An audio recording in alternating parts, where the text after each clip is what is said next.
Hello दोस्तों, आज हम Newton's first law of motion के बारे में देखेंगे।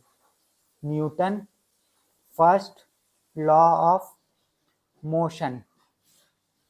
Newton's first law of motion क्या कहता है?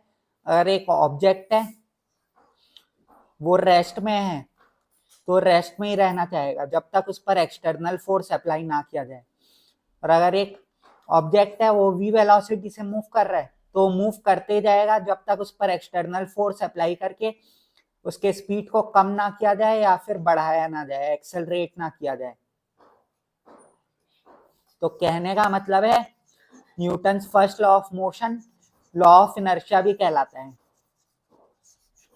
Newton's first law of motion law of inertia भी कहलाता है।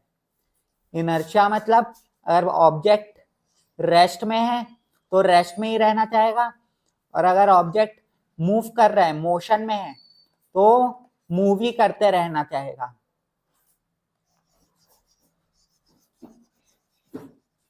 कहने का मतलब है, इसका एग्जांपल है, मान लो एक बस है,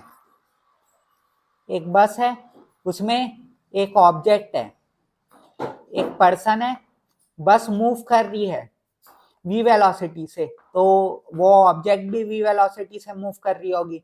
उसके अंदर जो बंदा बैठा है वो भी v वेलोसिटी से मूव कर रहा होगा। अगर बस अचानक से रुक गई तो इंसान आगे धक्का खा जाएगा, क्योंकि वो उसका बॉडी तो v वेलोसिटी से ही मूव करते रहना चाहता है, लेकिन बस रुक गई तो आगे धक्का खा जाएगा। ये Newton's first law of motion है। Thank you.